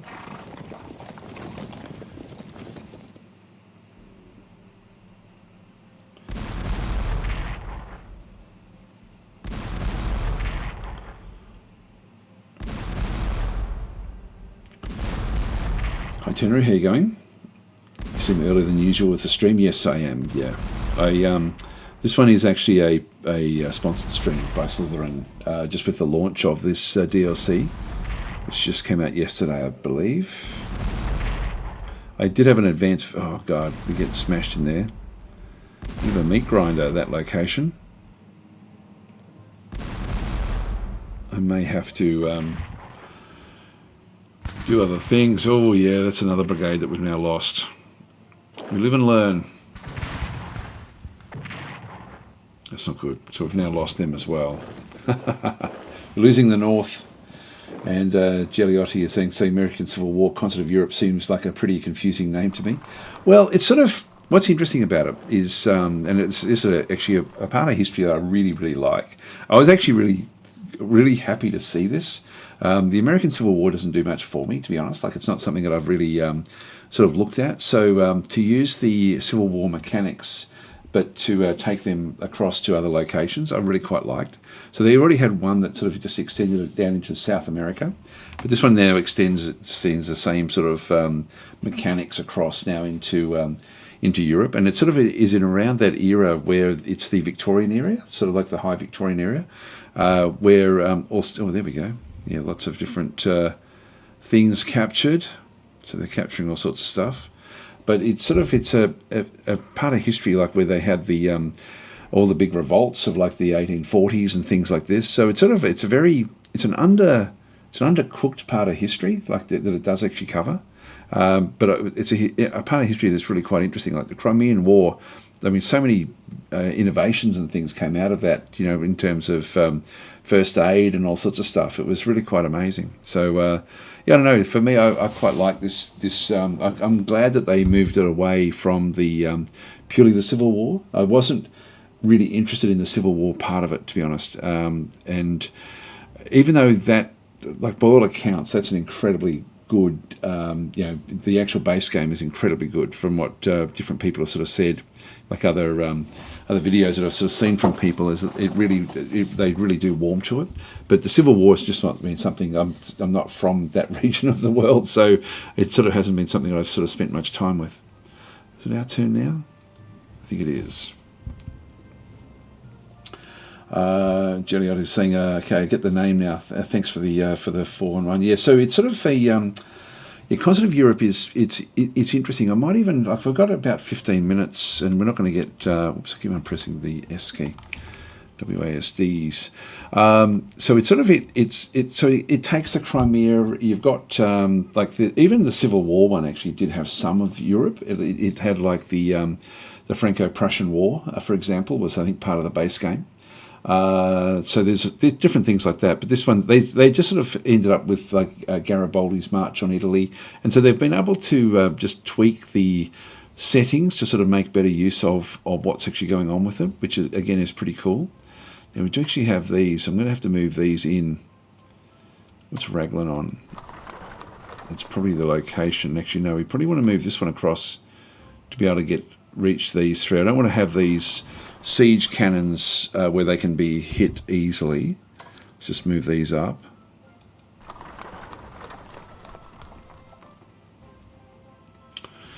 We are going to have to defend, I think, the Chenaya River is going to have to be our defensive line, I think. I don't think we can actually hold on here. So I'm going to move them south. We'll just do a mass withdrawal. So I'm just clicking twice on these to bring them down.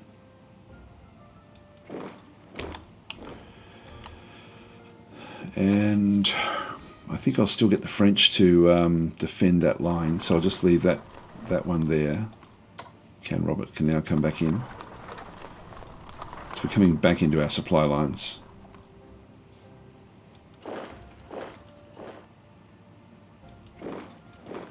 Just try to keep the readiness up with these units.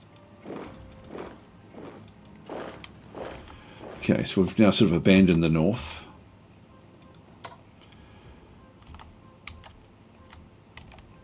I'll leave these, again, just extending along these ridges.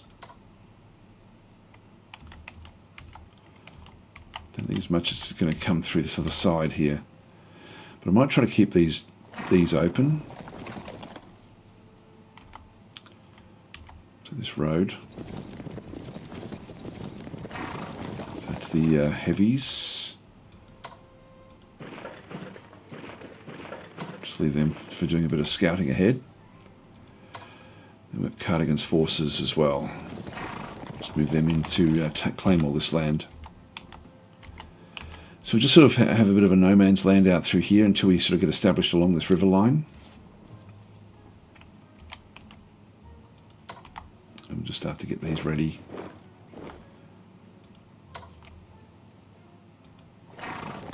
It's more the infantry that we're going to be needing in here. I'll start to do a bit of a swap over. Now, anyone that goes there gets destroyed.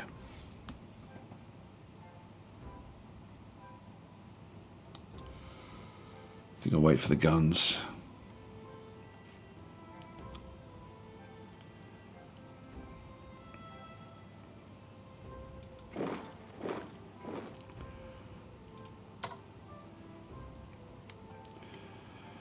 I'm not going to do much in here. So I'll just move them up as well. Alright, let's see what we've got in terms of reinforcements. It's the French.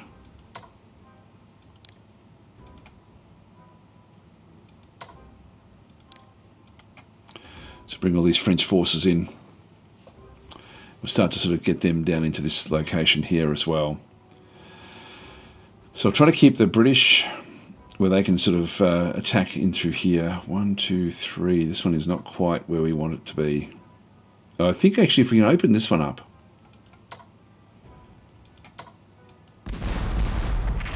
Yeah, that's good.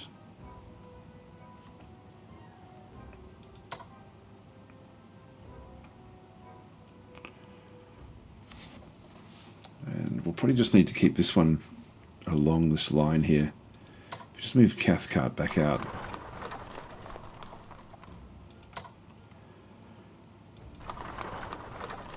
Bring it onto that hill. So that will be able to then defend this river, but also can be used to attack into here as well. God, I'm tempted to sort of push this again now, but I don't think I'm really ready. So I think I'll just leave it there. French, we don't need to, like, we'll be able to start to buy some big things in fairly soon. But I think we'll just leave it there.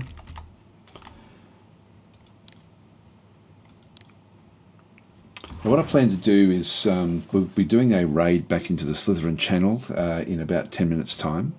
And then I'm just going to have a short break, and then I think I'll see how I go, but I think I'll play some Distant Worlds 2 maybe in about an hour's time, I'm thinking. Just see how I go.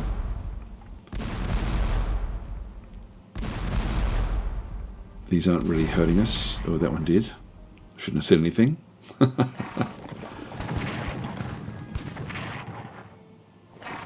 Here they come. So we'll move back out away from these locations.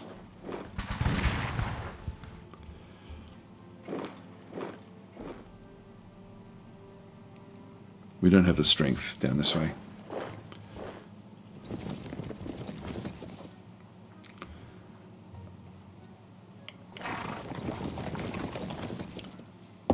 One thing I love about these games is that it gives you an appreciation for like the actual history. You get a feel for the actual terrain and some of the the words that you sort of read make a lot more sense. Tartars were destroyed. They captured other settlements. It doesn't have a bearing on the actual what's happening with anything. Now the French have got like a lot of. Okay, I'm pressing WASD again. The French have got a lot of points in through here.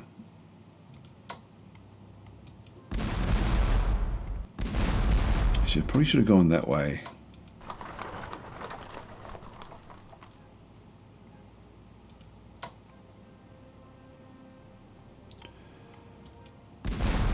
Let's just see if we can impact their entrenchment. Oh, that was good. That was the start anyway. So this Flagstaff Hill is Readiness is 81%. Entrenchment is now 6. Let's try that again. That's good. Entrenchment is still 6. Readiness has gone down to 68. I'm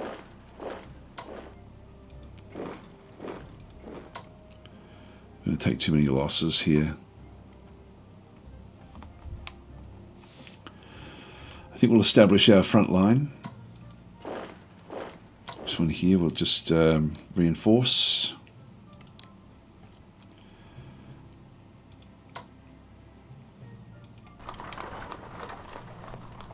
And we'll have Can Robert, who has got his forces out this way.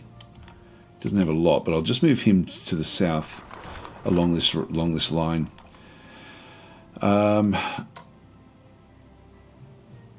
They're not really. We need to secure these lines through here from where these rivers sort of come through.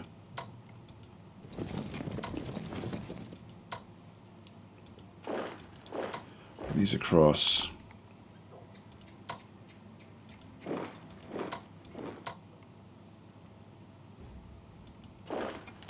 Just get these river crossings.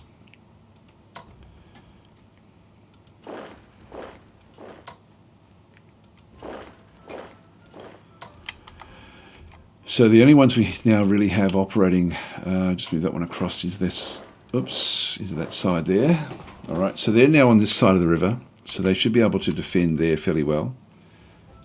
We do want to spread out a little bit more. Now we have the heavy and the light brigades. I think I'll just have them operate from the side here. The Scarlet's heavies. Just keep on taking more territory down in here. Just make sure there's no force that can sort of move on up towards Balaclava.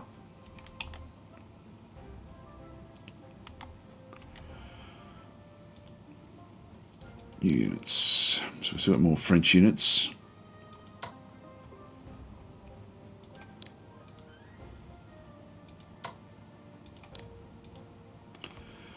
Now they've got 415, so I can actually bring in more siege cannons, I think. I think we might do that. Let's go to purchase.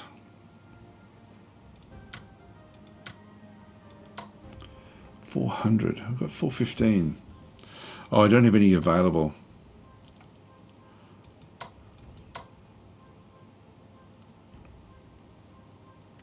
Not sure why I don't have access to those. Just close that one off. Actually, can we do upgrades? No, we can't.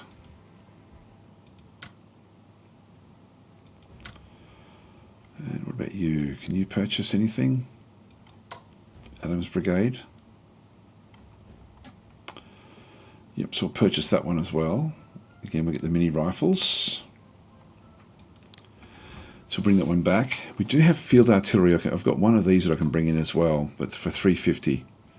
So I can't really do that one. Okay, we've still got a little way to go before we can bring in these other brigades.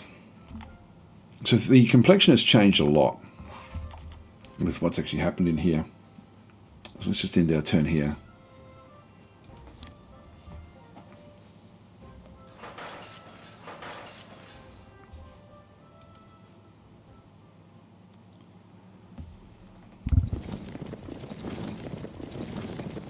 They're moving even out from the northern side. Oh, that's not good. That is not good. We don't know who's there, but someone is encroaching on Balaclava.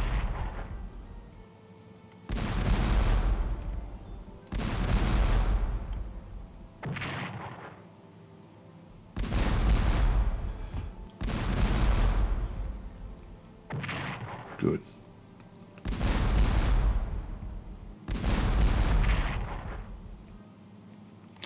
Hi, Goration, how are you going? If you had to choose, would you pick fantasy, modern, or sci-fi games? Ooh, my head goes immediately to fantasy. I do like fantasy games. Or historical. Yeah, no, for me, fantasy, I think, if I was choosing. Yeah, I don't know. I mean, oh my God, we just lost, guys. We just lost the war. Balaclava has fallen. Russian major victory. Well, perfect timing, actually. Perfect timing. Because we do need to race across. There we go. Wow. There we go. So, this is funny. So, yeah, so the Russian had 400 map-controlled MPPs. We didn't have any anyway that we could actually really get hold of. Fighting Spirit is higher for us, but we didn't secure Balaclava. So so we lost they came in through the side. Just go and click on OK. So we now get to see exactly what they had everywhere. So we now look at the actual map itself. So let's go and do that. Okay, I keep pressing the supply. Who came in? How big was the force? Wow, there's a lot there. There was a lot there. Gosh, we really needed to. So we needed to do a lot of work there. There's Ken Roberts Hill. Gee, there we go. So these guys here did the damage. The Minsk Regiment, and we were set up so nicely. I thought, oh, we're pretty cool in here. Like we've got a lot that we can actually go and do. So they've come in from here. So they've actually come in from around the side and secured that. They had a big force of cavalry coming through the forest. These guys are still actually in their positions. They've been reinforced even more.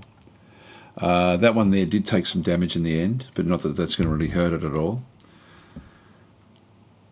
Interesting. Wow. We got smashed. That was funny. All right, that is interesting. Yeah, that's pretty cool. It's a very approachable and fast game. Like even with a reasonable scale, like this game, there's a lot of units that we were playing with. It still moves along at a pretty good pace. This is what I meant before when I started just saying it's as an entry level type war game. It's beyond entry level. Like it's got more complexity than that. But it's not difficult to actually play, which is nice. But anyway, we got smashed there. So yeah, that was interesting. So next one that you play, then you'd have to then sort of try to remember that you do need to set up defensive lines everywhere. So probably to avoid this entirely. This is actually a really, really difficult area to go into. So what I think we'll do is we'll set up our raid now, cross into the Slytherin channel, if I can remember how to do it. Always forget how to do it. Is it raid? Slytherin TV, I think. What I'll do is I'll turn off the YouTube. So I'll say farewell to the YouTube viewers, and I will be back. I should be back within an hour, I think, to play some Distant Worlds 2. Because today is our Distant Worlds